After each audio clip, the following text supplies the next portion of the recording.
And welcome to episode 17 of the Inside Drive podcast. As we are always excited about our guest, very excited about our guest today, my good friend Coach Griffin, the head coach of the Arnold Marlins football team.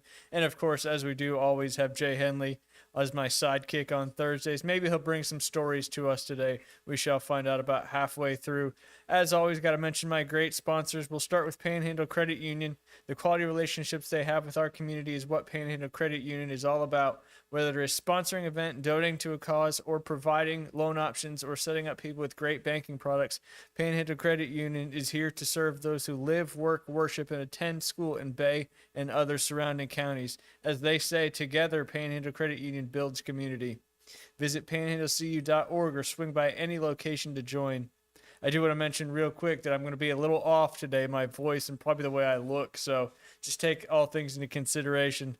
Of course, got to give a shout out to my good buddy Alan Watson over there at Golf Plus. Jay, how important is getting your clubs fit in this day and age for golf? Very important. Very Where important. can you go to do that? Golf Plus. Are they the best in the area? They are the best in the area. I don't know if there's anybody else in the area, but they are certainly one of the best in the area. Alan Watson and his team, they know what to do to get you fitted, to get you fixed up. If you're looking to buy a new set of clubs, I saw an ad on Facebook for Temu golf equipment the other day, and I was going to share something that said if you want to buy cheap golf equipment, your game is going to be cheap. But if you want to buy good golf equipment and get your game better, because you can kind of buy a game between you and Atlin if you combine those two resources, buying some new sticks and then also getting some golf lessons from you, you get your game where it needs to be and just stay off that Temu golf equipment. I wouldn't even imagine what that would look like. If you need some club repairs as well, they got tour van quality repairs every time. And if you need it fast, they'll get you in and out quick. They got grips, they got full retail, they've got the swing simulator to test out everything as well. They can fine tune you down to exactly what you need to have in your golf clubs. And just like any sport, if you're not playing with the right equipment, it's not going to be that easy. They are located over there in the shops at Edgewater, right next to Firefly, another sponsor here of the Inside Drive, who we appreciate very much. I did not do a American Charlie's Athlete of the Week this week, Beth, but I think we had an okay reason to forget doing that. But I want to talk about that a little bit here for a second. I posted on Facebook yesterday afternoon while we were trying to get the hell out of the hospital. And I said, what is it easier to do, get the hell out of the hospital or get the heck out of jail? I would say it's probably easier to get out of jail than it is a hospital. Obviously you go in trying because you want to get better. But then when you're ready to leave, you're certainly ready to leave.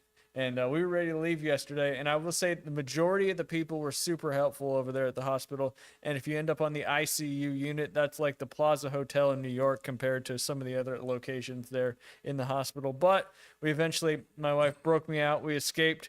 And we're just kind of taking it easy, getting back in the podcast world. We'll have a little football practice tonight. We'll want to watch some of the new plays we're installing for the playoffs. Very excited for the Beach Marlins to take on, I believe it's the Vernon, they're the Tigers? No, it's Chipley.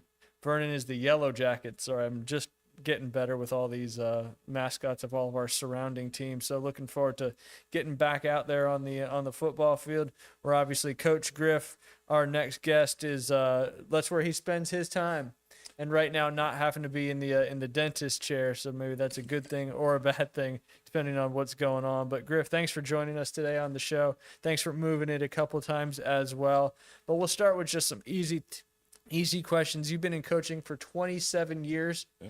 Where did your coaching career start? Well, it started by accident, to be honest with you. It's funny how certain things start. It's funny you mentioned, golf and all that stuff. Yeah.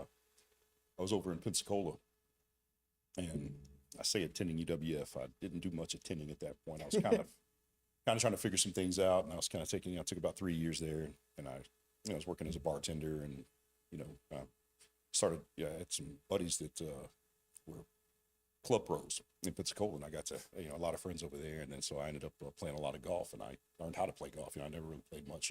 Kid from Millville, golf really wasn't.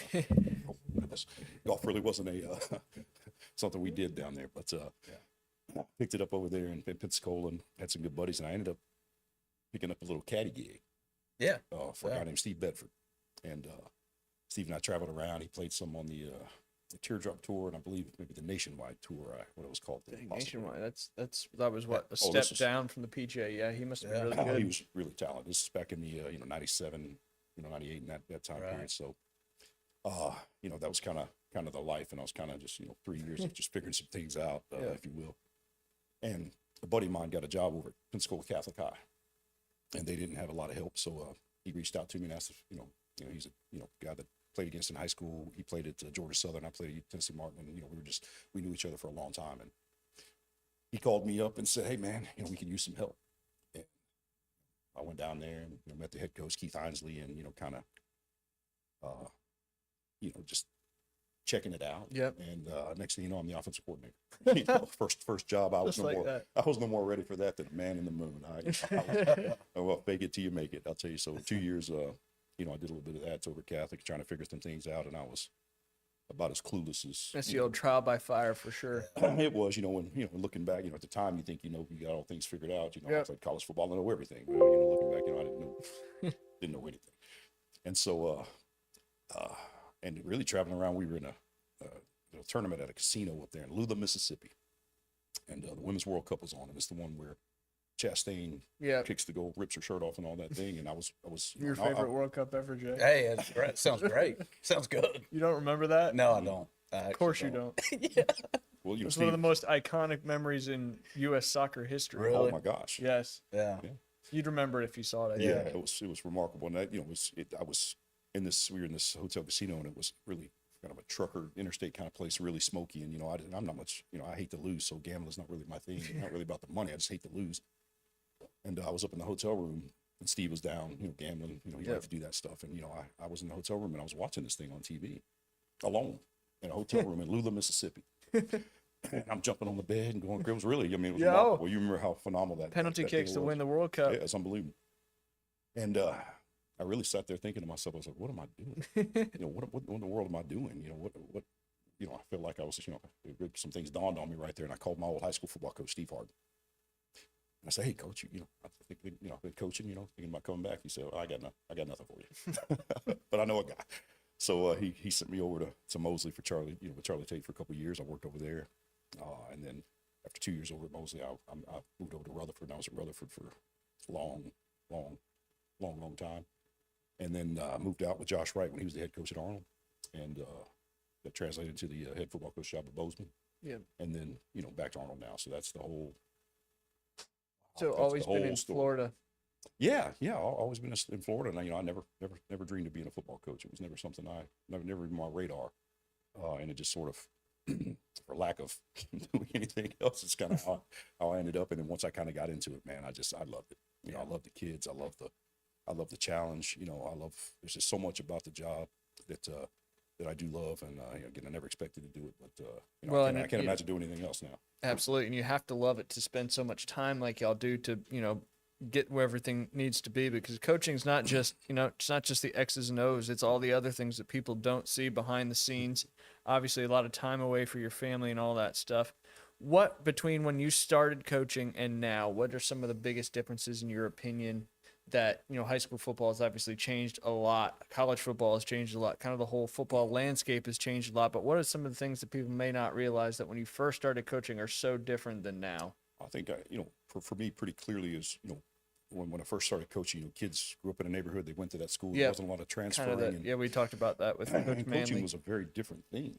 You coached those kids. You coached hard. There's a lot more accountability. And Yes. and it was a lot tougher. And you did things that kind of from an old school standpoint. Yep.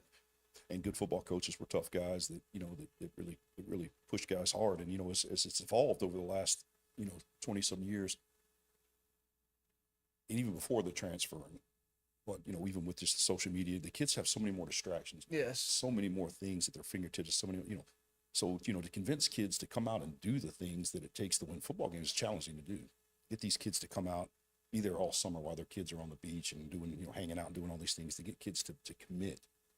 And now, for me, it used to, it was just, they were going to be there. We knew Yep. they were going to be there, and we could, push them. Now, getting them there, convincing them that this is, Yeah, this is what you want to do. You want to put this much effort and grind and push your body to the limit to play a football game. Whereas before it was just everybody thought that's what you did and you had to do. Right. So yeah, that makes sense. That you got to convince them to just get out there. That's a challenge in itself. yeah, whenever, TikTok and all the things, they get so many other things, and to get them to want to do that, man, it's a challenging thing. And I think bet. there's so much more psychology in it now versus just whipping them into submission. It's there's a whole, there's a lot more depth to it than when I first broke in. What do your Saturdays look like versus a win and a loss? I'm sure my wife can speak to that considerably better than me, but you know, I try to leave the job at work as much as I can. I mean, I'll tell you this, as we were talking before we came on, man, this past Friday was probably one of the toughest losses I ever took in my life. And that may sound weird, you know, with all the things I've done, but this past Friday was a tough one for me. It was challenging for me, but, you know, yeah, one thing is I married well. You know, you have a wife that understands the job and is so supportive. That's incredibly, you know, incredibly important because she understands what it's going to be like if I lose. But I think for me, I'm one of those, you know, kind of strange people that I really, it's not winning for me. You know, I hate to lose more than I like to win. Yeah. And so for me, winning is just what should happen, what I expect. What you're to working happen. It's for not and you really something to expect. celebrate. Yeah. I want the kids to celebrate. Yes. And the kids to be happy about the reward for all the work that they've done. But for me, you know, it's just kind of, you know, what I expected to happen. Then when I lose, it's a very challenging thing for me on a personal level, you know, because you know, it's just that, I don't know, failure, you know, it's just things, you know, that are frustrating for me. So I try to, and having two small children, you know, you try to get up on Saturday, and, you know, of course, one of the things that's really helpful Yes. is the Beach Marlins. Yep. You know, getting my daughter, you know, she's a cheerleader, you know, my son playing football, and to get up and, you know, no matter how miserable I feel, you know, how bad I'm taking a loss or whatever, or how tired I am after a win, et cetera, you know, getting those kids to a football game, man, that kind of changes the whole perspective for me. Of what it's really about. It really is, man. And I'll tell you, Yep. that's been such a cool thing for me is having young kids and doing that. And so that's probably kept me from being, because I really love being a dad. I really, you know, and I don't want to be a miserable guy for my kids on the weekends and the little bit of time they get to see me, because I'm so away from them and I devote so much to the job that my kids don't get to see me a lot during the week. So I think it's been great for me to be able to shift that gear and say, okay, well, today's dad day, and I'm so thankful for you guys, man, and Donnie and all those guys, because It's a great group. It is, man. It's phenomenal. I can't imagine a better group of guys, you know. And so it's great for me to just turn my kids over, you know, Chelsea to the cheer and all that. Just turn my kids over and me just sit off to the side and watch it. And I'll tell you, it's really therapeutic for me just to sit off and watch That's awesome. guys do it. And I appreciate it so much that you guys are devoting that time and the volunteer. I'll tell you, I'm so grateful for it. And for me to just be able to turn my kids over to people I trust and sit back and just watch it. It's a very calming feeling to be able to do that. I'll tell you, the day when we went to Chipley, I was in a not great place at that time. I was, you know, a lot of things going on, really tough. And I remember walking into that stadium, man, and I saw kids running around playing and the football, and I just, you know, I sat there and it kind of completely changed my whole demeanor as I'm looking around. And I was like, man, this is what it's about. Absolutely. This is what it's supposed to be. Yeah. With all the things I had going on, I was like, man, this is what it's supposed to be. That's right. And so that was a great day for me to, you know, even though we made that ride to Chipley and I wasn't feeling really good, man, that experience up there, you know, really changed a lot for me that day. And, you know, that's kind of been consistent for me on Saturdays. Yeah. That's awesome. cool. Very, very cool. Good question, Jay. I'm going to give you some kudos on that. Hey, thank you. I'll First time I've been asked that. it. All right. That is a very, very good question. I was looking for a picture I took of you at one practice. You know, everybody thinks head coach is just the X's and O's and all that stuff. Obviously, you have your team, your assistants, but a lot of the other things, you're kind of the heart of the entire football program. You were up on the goalpost using a little grinder trying to get the goalpost to go back together. And I turned around and I snapped a picture. I was like, this is what people don't see that you guys have to do, want to do, all that stuff to keep the football program going. And that's not just for y'all, your program. It's the Beach Marlins. It's everything that's involved with your organization. And I just thought that was really cool. And I wanted to bring that to the attention because a lot of people may not realize, you know, it's just you out there most of the time and you're putting your time, your effort in to making sure everything's what it needs to be out there at the Arnold, you know, not just the facility, the practice facility and everything that's out there. And then I was going to kind of parlay that into what you were just talking about with Mason and it's Delaney, right? Delaney, yep. In football and cheer. And, you know, you just kind of already answered my question. You know, they get to go out there. They get to have the time. It's also your time with them because you're the one bringing them out there and having that fun. So it's like you're rooted so deeply, and people may not realize how rooted a head coach is in a program because we really don't have the true city all the way up to high school programs in this area. And Arnold certainly can be one of them and is one of them. Yep. And I think you're doing a fantastic job with that. So I just wanted to mention, you know, I see things out there that other people may not see, and we really appreciate it. We appreciate it as, you know, people being involved in the organization as well. But obviously, we'll get to some tougher questions. But during the season, obviously, you were handed down a suspension that was eventually reduced to 4 games, not after having to hire an attorney and even having to deal with some extended costs and all that stuff. I don't really know the whole details of everything, so I'm not going to speak in detail, but just wanted to give you kind of an opportunity to talk about, that just doesn't affect your football program, that affects you, that affects your family. And again, kind of the behind the scenes stuff is, that stuff like that, does a lot more damage than people may realize. And I just wanted to give you a chance to kind of, tell people that may not know, it's not just you were not coaching football games for 4 games and then obviously you got back out there. But yeah, just kind of wanted to ask you what it was kind of like, how you dealt with that personally and all that stuff. And has it made you a little bit stronger as a person coming out of this now? Because obviously we all go through stuff that's tough, and that resilience side of thing, it's so important in life because you're going to get things handed down to you that you don't expect, don't necessarily deserve. And it's how you bounce back from those things that defines who you are as a person. And I think you did a fantastic job of it. I appreciate that. That was probably one of the most challenging experiences I can of only my life. imagine. Yep. It went on for a long time, and when it first started, based on what happened, I expected it to be a much smaller, sanction, Yes. based on what went on. And so when it came down as serious and as heavy as it was, it didn't make any sense. And that was the frustrating thing is that, and so, as you start looking into it, it was tough as, every time we looked into something, something else, would pop up, and it just, these kind of these rabbit holes as we started going into it, and I kept waiting, honestly, I kept waiting. I said, where are the grownups? Yeah. Where are the grownups going to step in and say, look at this thing and say, okay, this doesn't make any sense. But that never happened. And so, of course, it was difficult for my family, luckily, my wife, very supportive, with all those things. And she knows me. Yep. And I think a lot of people know me and knew the situation. And, so she was very supportive in that, of course, we found a very good attorney, Dave Roberts. He's a labor and employment attorney, and he really had some experience with the FHSA. And I talked to actually several lawyers, but and some folks offered to take it on for free. But Dave really had some expertise in it. And as we started looking into it, we hired him, and it was $10,000 retainer. And that's not, I'm a football coach. That's not, that's, that's not It's a lot of football coaches' salaries. But I felt like, the principle of it, is worth, it's worth every penny, and then as you look into it, and I think, what we found is the most challenging thing for me, is not the same, it was learning that, some guys that I had been really good to them and their families. Yeah. I would really done some, some things for them and their families, and really taking care of them that they chose to harm me and my family. Yeah.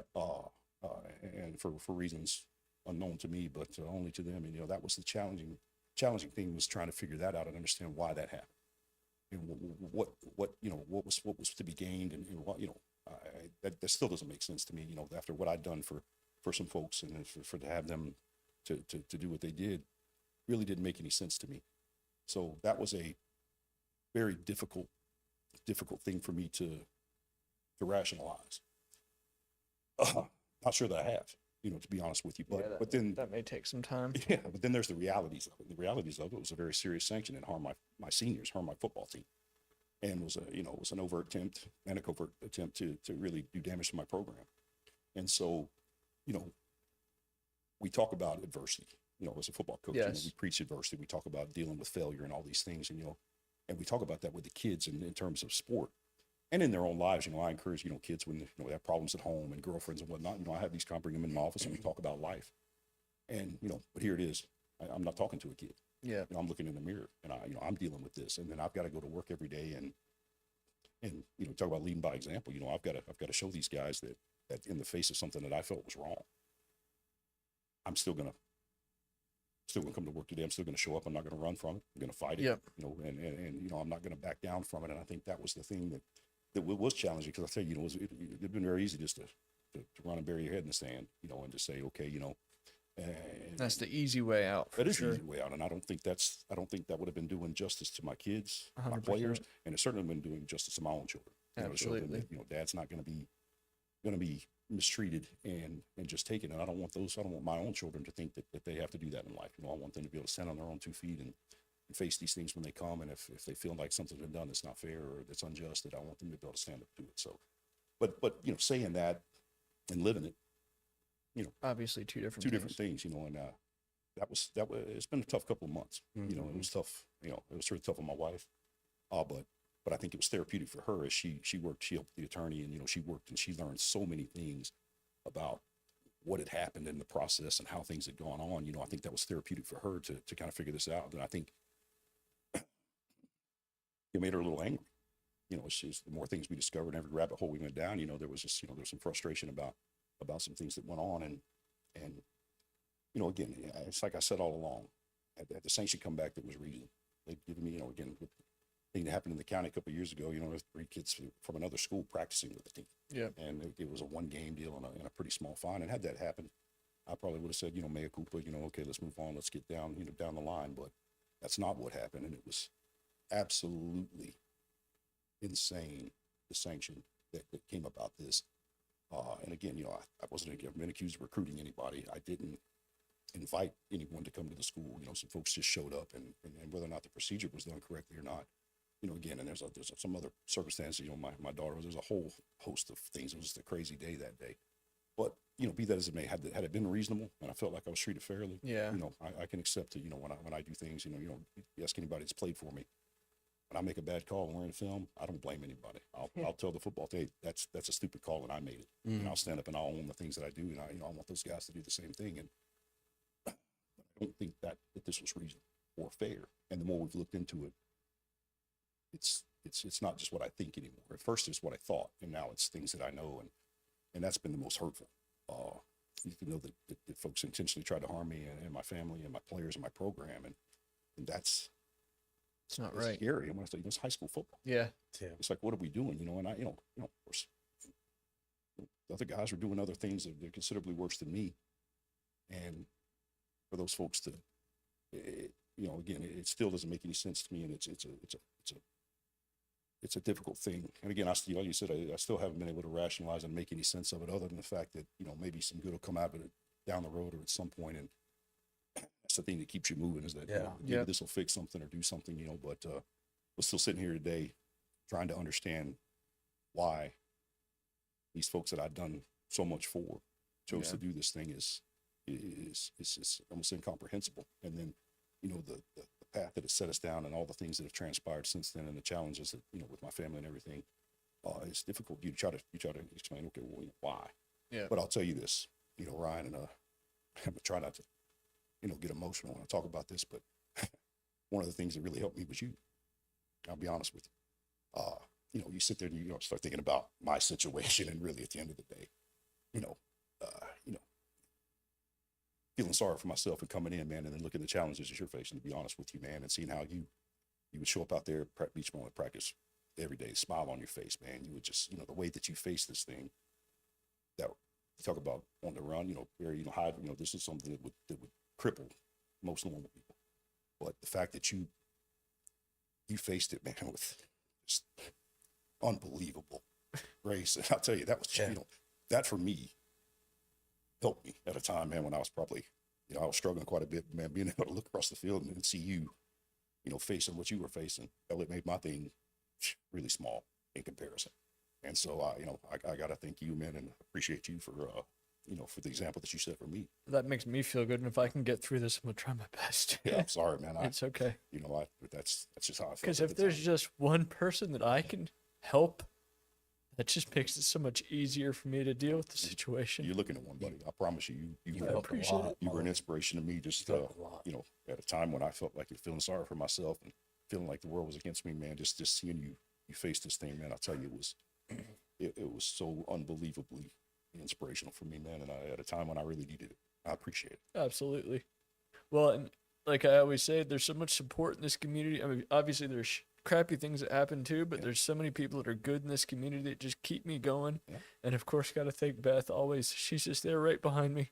Where they say behind every good man is a woman willing to fight for him all the way to the death. Absolutely, man. And that's just reality. So, but yes, I'm so glad you said that, because that just makes it feel worth it to fight as hard. Obviously, there's many other factors why I fight, but if one or two other people can have something come out of it, then I'm doing all I can do with my situation. Buddy, you were doing more than most folks wouldn't. I tell you, it's inspiration. Well, I appreciate it, and I'm glad it helped. So it just makes it makes it so much easier. You know, I was thinking about John. I was watching that John Candy on Amazon last night, and I was thinking about you, Mulvey, because it's you know they're doing a documentary on John Candy, and he left just people in awe back in the day because he cared for people. And it's a great documentary, and I thought about you because you treat so many people so good and so equally, and it's so important. And Just how it I'm should just be. thankful to know you and love you Thanks, as a buddy. brother. I pick on you a lot, but I pick on you because I love you. I know. Didn't know today was gonna go this way. Yeah, I apologize. but It's I couldn't, okay. you know, I had to be Sometimes honest I with need you. to let it out. That's right. That's right. That's right. Yep. All right, back to the regular questions. I just had, when you got back and picked right back up with your football team, how much of a big, not learning curve, but I think you know what I'm trying to say. Like, were you able to kind of pick back right where you left off when everything went down? No, I honestly, it was several weeks of prepping in a kind of an alien way. It was, and then it almost seemed like we were 4 weeks behind, overall, because we really did 4 weeks that were just, like I said, it was completely foreign to what we normally do. Yes. And when I got back in, it seemed then we jumped back into a couple, two of the toughest teams in Yeah. North Florida, and so kind of walked into a buzzsaw. And it seems like we've we haven't quite found our footing, and I feel because it's the season, you play your way into things, and you adapt and adjust and Yep. and those things, and I felt 4 of those weeks were kind of and my assistant coaches did a phenomenal job. Mark Stan did a great job running the offense. My absence, Josh Wright was the interim head coach at BC. All of my assistant, I've got just a phenomenal group of guys, and they did an outstanding job, but it still wasn't who we were. And I think we're still trying to find that footing. And we've had some challenges. This, like I said, this past Friday was one of the tougher losses I've had in my career, for me on a personal level. Yeah. And I'm never going to make excuses, never going to place any blame. But just trying to hit the fast forward button and kind of get back to where we were. And that's all we can do. And that's hard. It is. It's challenging, and so that's the only thing that that we can do. And so we talk about going back to facing adversity. And I've told those kids, I said, no, I'm not going to hide from it. We're gonna face this thing, and we still got a lot of football here on the back end, and we still got a lot to play for, and that's what we're going to continue to do. Yeah, that was gonna be my next question. I get where does the rest of the season go from here? Well, I think this week right now we're the 9, so we're not out of it. Yeah. If we get some wins on the back end. When you guys have had a really, really tough schedule so far this year, one of the toughest in the state of Florida. Yeah, we have. We've had an incredibly tough schedule, and I think and that's why last week was so frustrating. Not that Fort Walton's well coached, and they're a good football team, got some talented guys. It's just, that's one you felt like you look down, in the previous week of Walton, you look down and you see a team that's looks like the team that you can compete with, versus looking down and seeing a team that looks like a daggum college team. Yeah. And so that was the frustrating thing is you don't want to let those get away, and moving forward, we got another tough challenge tomorrow night with Mosley, and they're an outstanding football team, got a lot of talented guys, and then then we get back to Rickards and Rutherford on the back end. So if we win some games here, and we still give ourselves an opportunity. So all is not lost, and it's challenging. With what the kids have already been through to be in this spot. It's just I'm sure it's just one beating after another, from a mental standpoint, one thing thrown at them, after another. And that's the thing that bothers me the most is that those guys have been, those kids didn't, they didn't deserve what they've had to face. But at the same time, that's life. Yes, we talked about 100%. that. And Hey. hopefully they'll remember this season, and when they get older and they face other difficult challenges, they can look back and say, we got through that with flying colors and came out on the other side. We can get through whatever this is now too. So Absolutely. So I get to tell them, maybe when you face tough times, you're not going to run out on your wife. You're not going yeah, to leave your kids. You're not going to quit your job. You're going to come back, and you're going to understand that, if you do face these things and you keep grinding, there are better things ahead. always. And that's what I'm hoping to give these guys is a little bit better ahead. I'm hoping to give them that before we're done. And what do they say? It doesn't happen to you; it happens for you. Sure. And if you can wrap your head around that. Yeah. Beth, is there any more Zephyr Hills in there? I don't know what kind of water is in this particular one, but it tastes like it came out of the faucet. Thank you. Yeah. You got me one.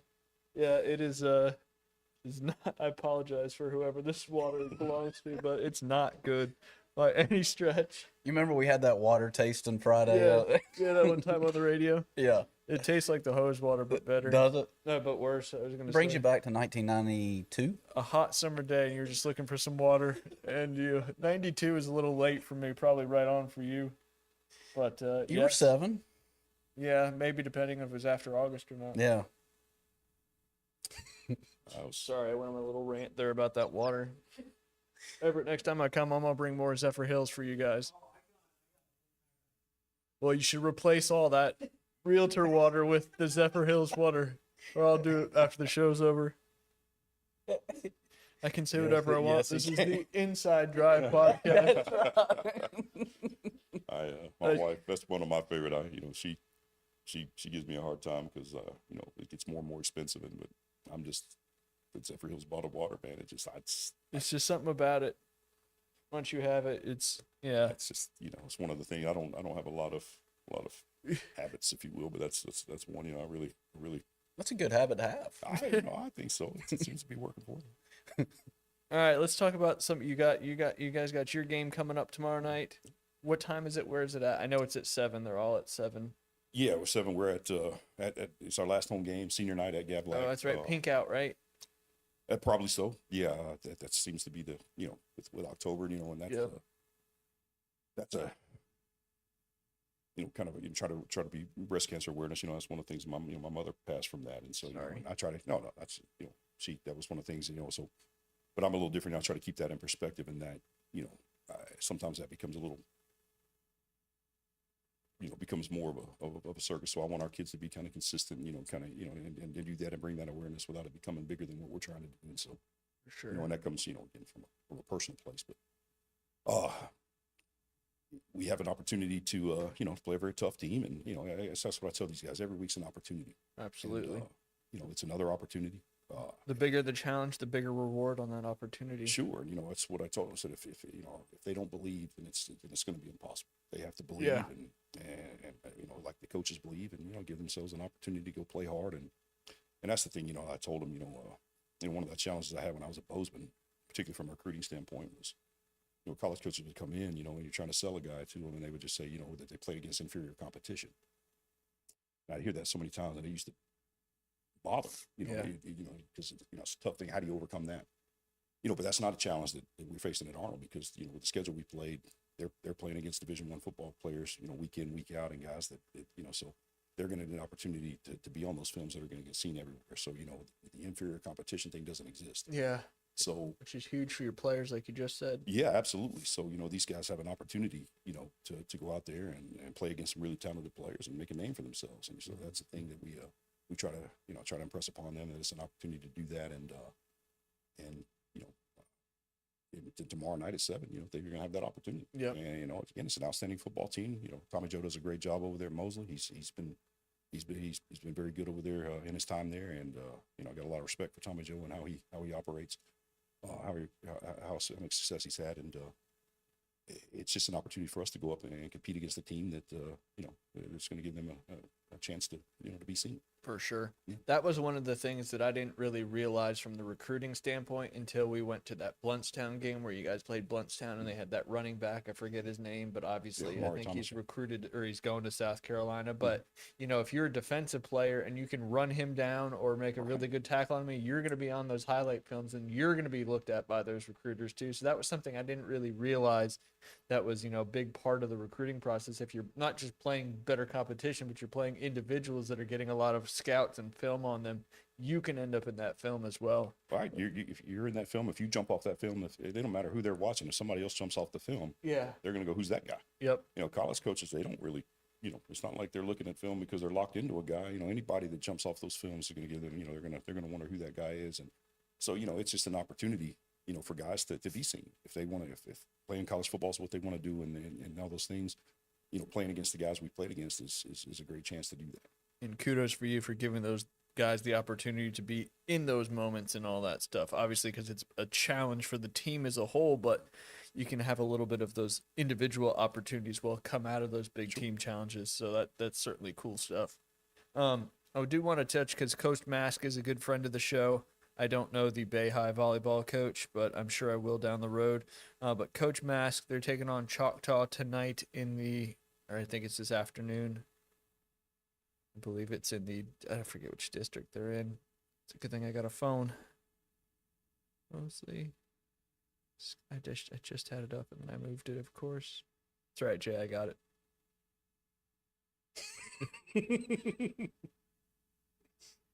I hope you got some debriefs. Oh yeah, of course. Good. So We're gonna talk about an alligator again. You've been on the alligator trips. I don't know why. I mean, have you ate gator before? Gator tail. Gator tail. I think that's the part that you eat if you eat it. Right? What about you, Coach Crew? Oh, I've had it. Yeah, it's not not something I go out and see. You're like, who's got alligator today? You gonna eat some dolphin tomorrow night, though, right? I hope so. Yeah. Again, I hope our guys. I don't know. Come to play tomorrow, and I hope we have an opportunity to, to be very competitive tomorrow. Give ourselves a chance to have a chance to win that game. That'd be great for our kids. Yeah. I got a little side note when we were up at what was it? It wasn't Chipley. It might have been Chipley. The only game the seniors lost this year is the announcer said after that game, he said, "We'll be serving up grilled marlin at the concessions or whatever." And I was like, that's wrong for so many reasons. One, because you can't legally harvest marlin, and then two, it was just rude to say. Yeah. But anyway, I'll tell you, you get some colorful announcers in some of those places, man. I think he was having some libations as well while he was up there. Yeah, because I'm so used to Arnold Marlins, and I've called a JV game before. So the beginning, I really had to focus on not saying Arnold in front of Marlins because I've done some basketball and stuff too. So every time I say Marlins, I usually put Arnold in front of it, which is also very hard to say Arnold Marlins back to back. No, I can't. I can't even do it. I like how you wore Arnold Blue. I didn't even give you credit for that yet today. I apologize for that. Yeah. So I finally found it's the 4A District 1 girls volleyball tournament.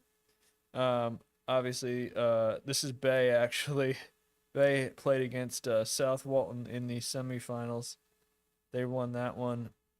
Why is it not moving to the finals? They play South Walton in the finals this afternoon at 6 p.m. Is that the afternoon or the evening, Jay? Oh, man. 6 p.m. That's a good discussion. Where's the break between afternoon and evening? I'm going to say 5 p.m. So this is an evening game. I disagree. I think 6. 6 is the cutoff. That seems late. That's the dinner bell. What time does Wheel of Fortune come on? 6:30. Does the time change factor in that? It should. It should. Yeah, who's doing Wheel of Fortune now? Isn't that Ryan Seacrest? Oh, yeah. Still Vanna, though, until they bring Vanna's daughter in. I was always a big Wheel of Fortune fan. Vanna still looks good. Pat's daughter? Is it Pat's daughter? Okay. So they're just switcheroo, and Ryan Seacrest just came out of nowhere. Like, what's his connection to Wheel of Fortune? Yeah, good question. He just shows up randomly and asks of things. He's a short little fella. Did you know that? Yeah. From Georgia, up there. Yeah, like He's from who would have thought Georgia? he'd be from Georgia? But yeah. No one, not me. Yeah, I thought he'd be from Illinois. I said noise. I know, I heard it. Illinois. It was noisy, Illinois. Yeah.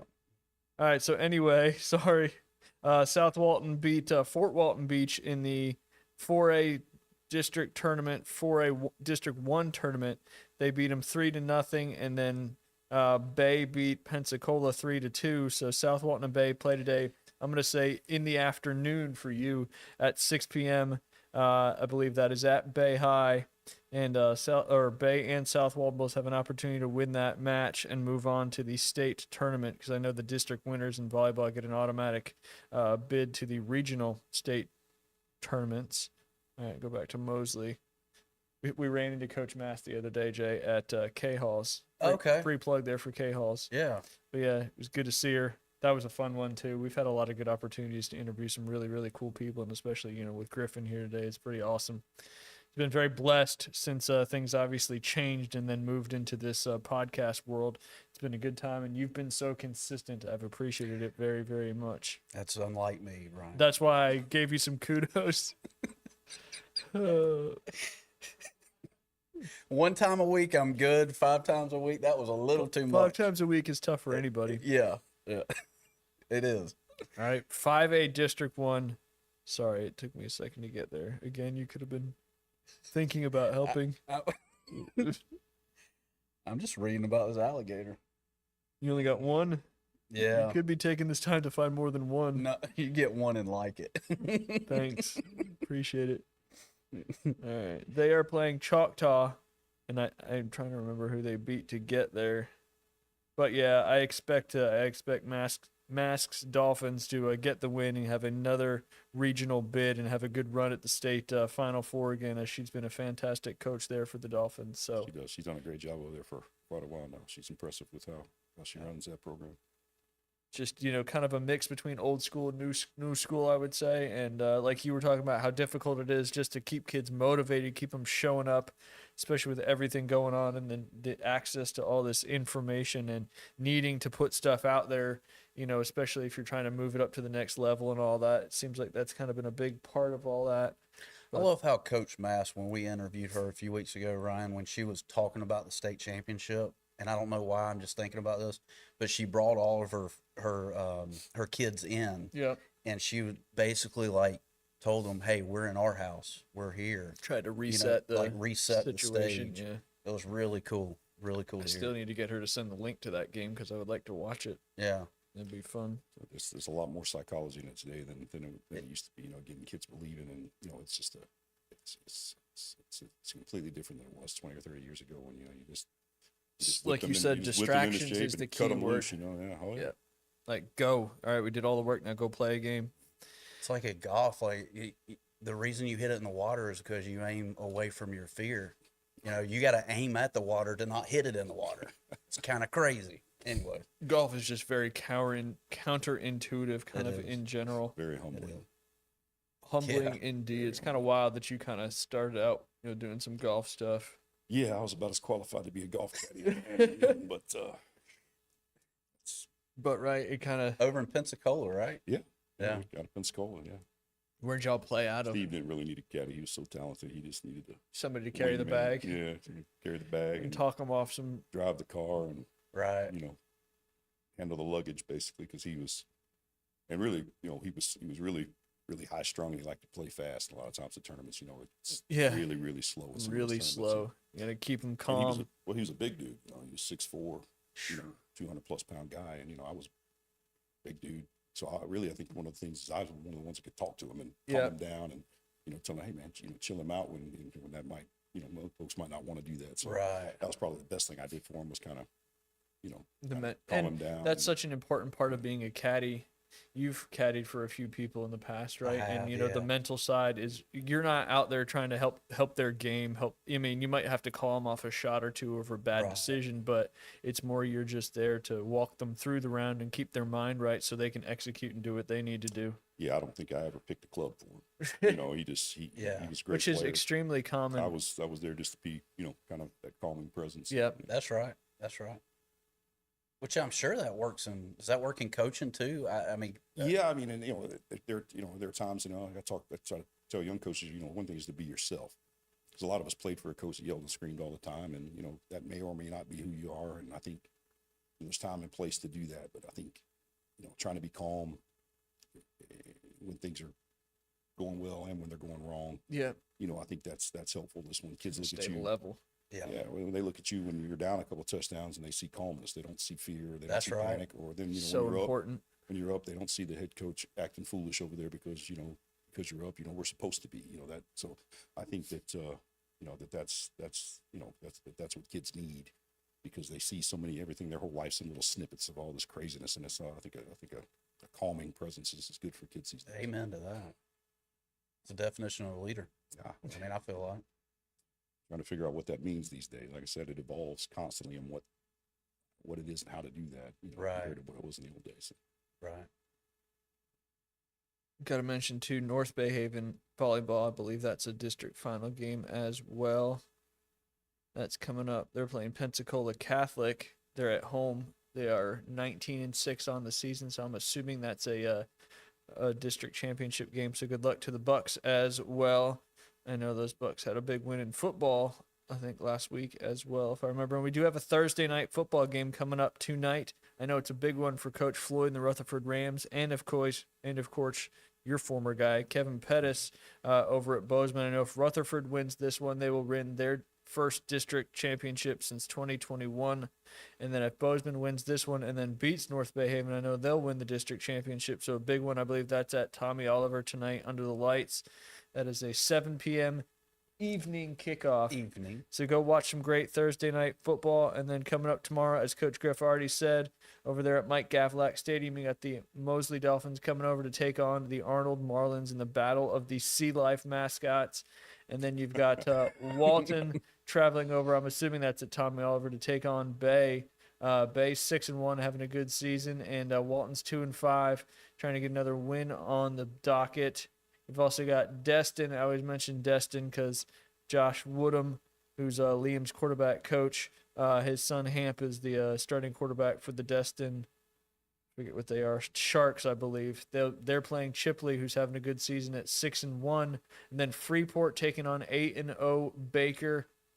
That's in football. Cottondale, North Bay Haven Academy in football. North Bay Haven 3-4 on the year, and then Wakulla and South Walton both 5-2. That'll be at South Walton, and then Central and Vernon, the matchup of the 0-8 teams. Somebody's gonna have a win after this game is over. We'll see if it's Central or Vernon. Where's Central at, Coach? It's up somewhere. I think it's out there past Crestview. It's another school with, they had the J and Northview. I think it's out It's in that in. area. Okay, gotcha.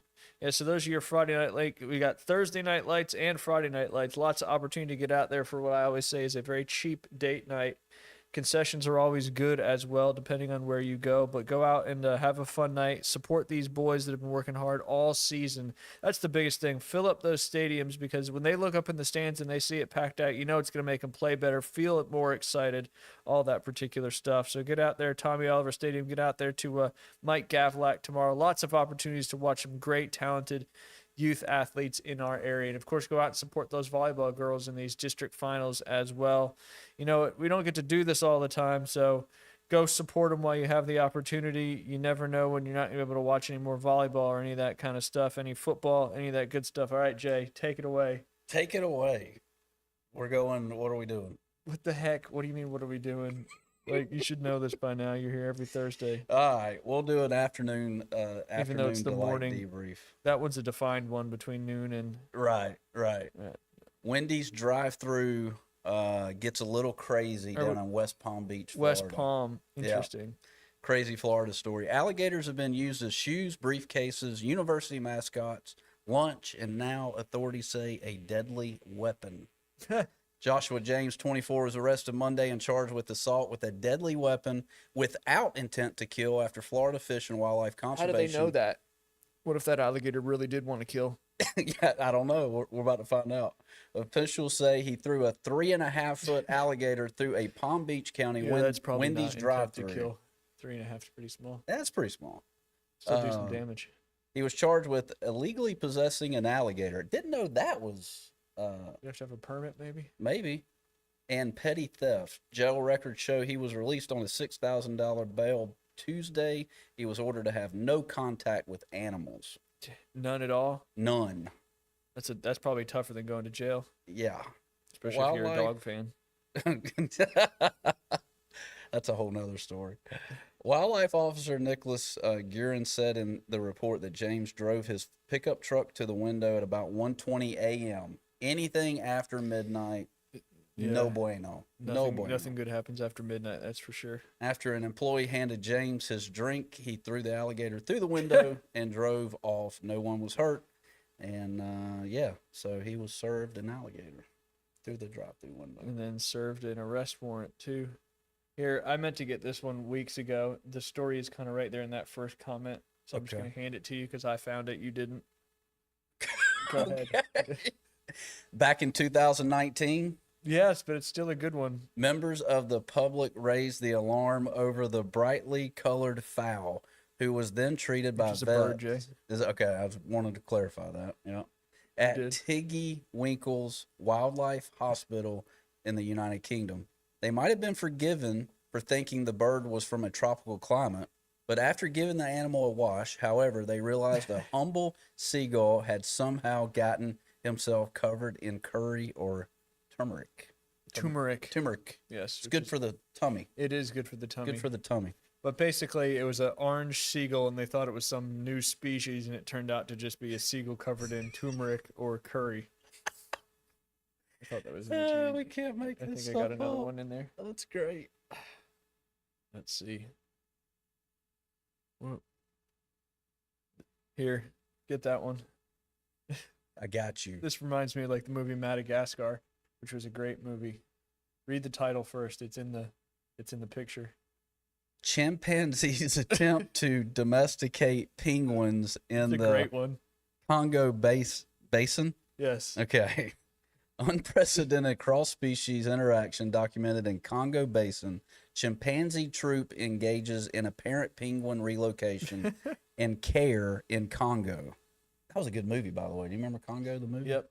It's a good one. Amy, good gorilla. That's right. Remember we used to talk about that on the radio? That's right. That was my childhood. My dad was always watching that movie, and I always thought it was so scary.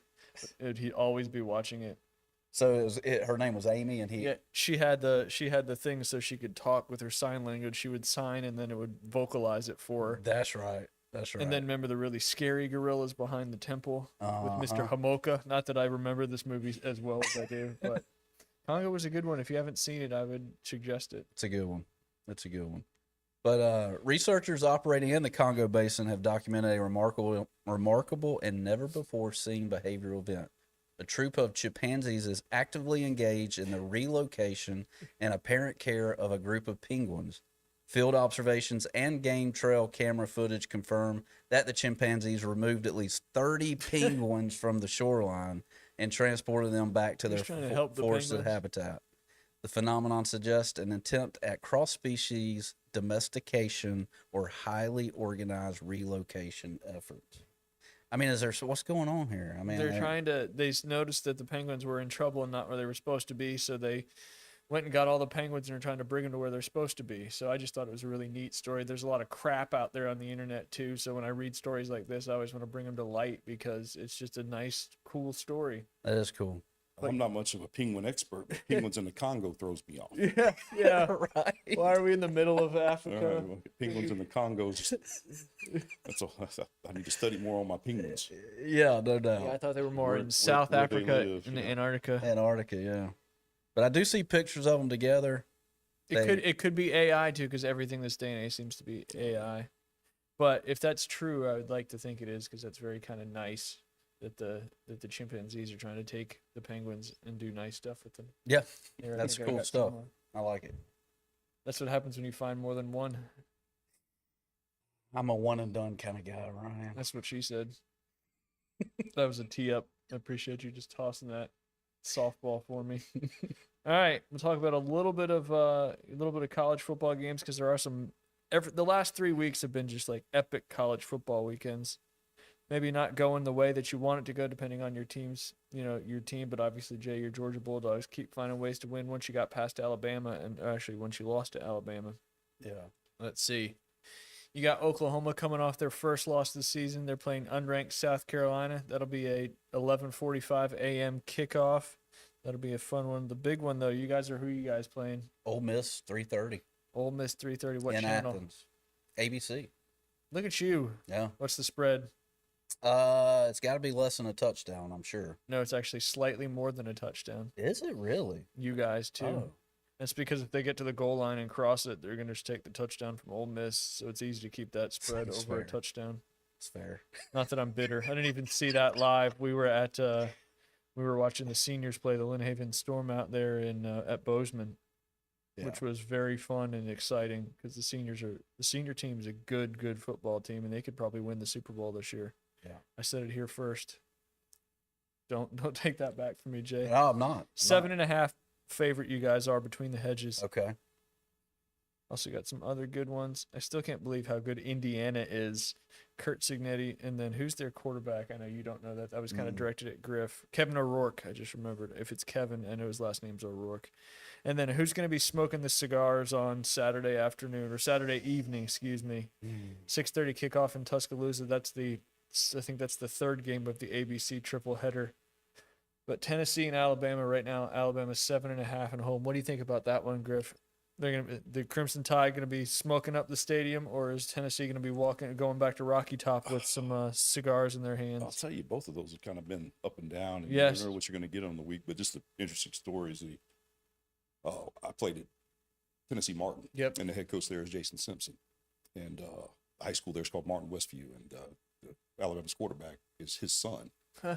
And went to that high school. So Wow, it's kind of, that's kind awesome. of an interesting thing. And one of my assistant coaches, Troy Kimmel, we were teammates at UT Martin. So it's kind of That's awesome. kind of a neat connection there. But ought to be a pretty good football game. Like I said, Should be. it depends on which both teams have been up and down, and depends on which one shows up for each. So Yeah, I think we figured out that Florida State win to start the season was more of a fluke than anything, based on Yeah. how Florida State has continued on through their season I'm and gonna- how Alabama has as well. I really don't think I can even talk about Florida State.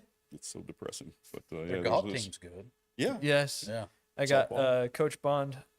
Next time she's passing through, we need to time it up. So I don't want to do a phone interview with her. I'd Well, rather have those her first input. couple games, so much optimism. Yes. Okay, And then you beat let's Alabama, and it's go. like the optimism goes through the roof. And then it came crashing down. But it's kind of those trials and tribulations, especially in this day and age. One year you got to cycle out an entire new team, and it's just like you said with high school. It's just hard to get them there in general. I couldn't imagine trying to get a group of 70 young men that are in college together after changing over so many of the rosters and being able to have chemistry, because obviously chemistry and how everybody gets along and all that culture is probably the most important thing inside that locker room. And I just don't know how difficult it would be to keep good culture together with people coming in and out every year. Well, I and think the every time. best thing that happened is the NCAA eliminating that second transfer portal. Yes, that went the That, second window. that got closed. everybody was like this. That was the most insane thing, because it made spring practice irrelevant. Yep. And spring practice exists because that's where you start developing that cohesive and that culture. You start figuring out what your team is, and then having all the transferings after spring, you really don't even know what your team's going to look like into the fall, because Yep. there's still so much moving around. So that really didn't. That was the craziest thing for me. It didn't make any sense at all. So eliminating that, I think, is going to be great. I think moving forward, I think football will be a little better in college, because, like I said, they'll beat spring will matter again. Yes. And they'll kind of have an idea what your team's going to be coming out of spring, versus just spring was almost just like almost a waste of time. These kids were going to move around. Yeah, after and like you spring. said, spring ball is so darn important. That's for sure. It is. That's I for was thrilled to see the NCAA eliminate Actually do something to help the game. that, with all the craziness. Yes. Do they have enough data right now with what NIL is 5 years in at this point? Do they have enough data to figure out why these kids are moving from university to university? I mean, is it coaches? Is it money. Grass greener on the other side? Well, with NIL, it's money. And Yeah. I think what the smaller colleges have become is it's become almost like a minor league system for the bigger schools. The universities, the Alabamas and whatnot, they're able to look around at the country, and kids that maybe Kind of cherry pick kids. right late yeah. bloomers that maybe showed up in a D2 school that are phenomenal. Well, okay, Yeah. So I think that was sort of a unintended byproduct of it, and that's how it's become. And Yeah. I don't know any solutions for that, but and you have the same issue in high school, with the free transferring and all Yeah, that that stuff. Is that school you of come out of choice, yeah. spring and you think, okay, you've done these things in spring, and you think this is what your team is going to be, but really, even in high school, you don't know what your team's going to look like until the first day of football practice in August. Yep. And then, then it's like, well, whoever shows up, then, okay, this is our football team. Now we can go. And that's a little bit frustrating in that the movement happens. I lost a kid a couple of days before the season started. One of our best defensive players, and you don't expect that. You don't see that stuff coming. And, I think from a college football standpoint now, that's all going to be done before spring. And, it may be a little disadvantage for the teams that make the playoff and have to play longer for those kind of kids. But Yeah. I'm glad to see that there'll be a little more, more consistency, I think, for college football. Yeah. More rules, a little more structure. That's what we need. Rules. Yeah. Yeah, apparently Rules. it's rules for me, not the. Yes. I've had that experience lately. Directly. All right, couple more big games on Saturday, some evening games. One of the teams that's kind of come on, surprising me a little bit, obviously has a good head coach. They got a good quarterback too. That's the USC Trojans. They're 5-1 on the season. They got the annual Notre Dame game coming up. That'll be on NBC, as Notre Dame games always are. That'll be 6:30 as well. USC trying to get back into the battle for the Big Ten. That'd be wild if another former Pac-12 team could win another Big Ten championship. Now that Oregon dropped that one game to Indiana, that kind of puts USC into the driver's seat a little bit to make that Big Ten championship game if they keep obviously winning out through the season. Just football feels more normal for me when the men of Troy are up there and involved in a good football team. When they were kind of down there for a little while, it just felt like, when you got the big blue bloods, that are making stuff happen and higher ranked and playing good football, it just seems more normal for me anyway for college football. Not that you want the same teams year in and year out, but kind of they're that Southwest team that kind of anchors that they're kind of the powerhouse down there. Obviously UCLA won a game against Penn State, but obviously Penn State's proven to not be as good as they usually are, especially now with Franklin gone after dropping that game to forget who they lost to last week, and they kind of sealed the deal for Franklin, but it was definitely a team they shouldn't have lost to. They lost 3 in a row, and for Penn State to lose three in a row is just unheard of. And then, Jay, you got the battle of your favorite state, Utah. You got Utah and BYU going against each other, both as top 25 teams. Utah 23, BYU 15. That'll be the Fox Saturday night game. BYU's trying to stay undefeated. Utah only has 1 loss on the season. But I got some comments for that game, but I'm not going to say them. But that'll certainly be another good football game. So just when we thought we were going to not get as much good football this weekend, it's just still right there with the level and the competition. I feel like it's been a really, really good college football season so far. And Coach Griff, we appreciate you coming on today, taking some time to spend with us. Didn't know it was going to be as emotional, but sometimes you just got to let those emotions out. I apologize for that. There's but nothing to be sorry about. I'm thrilled that you guys invited me, and I'm so glad to be able to be here. And be able to do it. Yes. And certainly, obviously, we'll see you around. And, of course, good luck to the Marlins the rest of the season. I appreciate we that. might try to sneak out there on Friday night after the fall festival at UA. Oh, yeah. My kids are torn on that. My kids go to UA as well. And so, we have got to fight the not really fight about it. My kids are going to want to, they want to be at the football. Yes. My daughter loves to cheer and all that stuff. So, but that's one of those sacrifices they'll have to miss the fall festival unless they can pull a little double duty. Mom, she works in magic a lot of times, so she may be able to pull that off. So absolutely, that's also a really cool thing. I see Mason out there, hanging out with you. Obviously, Delaney cheering with the big girls. What an experience for them too to kind of grow up through the football world too. I think obviously some kids may not think that's as cool as others, but I think it's just a really cool thing that they get to do with you, and obviously you're coaching and you're spending time away from them, but for them to be able to be there with you on Friday nights has got to be pretty special. it is, with the amount of time that I'm away from them in football season, that means the world to me. And I think that was one of the things that really, I was really angry about something, with what went on was that being taken from my children. I mean, that as a dad, that bothered me. Yeah, absolutely. And so, for those guys to have that taken, but because they love it. I mean, they talk about it. They want to be at the games. It's memories. They have fun, and they've ever since they've been born, they've been able to been at the games and doing that kind of thing. So special. It's nice to have that back and to see those guys out there. And it's one of my favorite things after halftime to come out and give those guys a hug and a kiss. And kind of grounds me and kind of refocuses me on what it's all about. Yeah, it does, man. I'll tell you, it kind of puts things in perspective. So it's been a blessing for me and for my wife to be able to. Because it's tough, for her to load 2 kids up and drive. Yep. Wherever and to bring them out there, it's tough on my wife to do that and then drive them home and all that sort of thing. So, I've been very fortunate, and that's one of the most special things to me and the people at Arnold. And even when I was at Bozeman, it was the same thing. I mean, they've been just incredibly gracious to my family, and I think people appreciate the sacrifices we make and how they've treated my children has just been, unbelievable. And I've been grateful for that. Awesome. Very, very good to hear. Well, again, thank you so much for coming on, and good luck to you and your squad on Friday night. Get out there and watch some high school football tonight and tomorrow night. Jay, always a pleasure. Yes, sir. I appreciate you wearing the right colors today. Yeah, I did. You did good. Yeah, it was planned. It was planned. That's good. Yeah. I don't know if I believe that, but I hope it is. I hope it was. But again, next Thursday? Next Thursday it is. Sounds good. Yep. Sounds looking good. I forward wish to I had it. somebody as consistent on Tuesdays as I had you on Thursdays, and I didn't think I'd ever be able Well, to you say had that. Colby. I mean, come on, That's Ryan. true. That is true. He's the definition of inconsistency. But again, thank you, gentlemen. It was a pleasure. And thank you for everybody hanging out with us today on episode 17 of the Inside Drive podcast. We'll be back, God willing, on Tuesday and Thursday next week. Y'all have a great weekend. Get out there and watch some high school football and enjoy the weekend.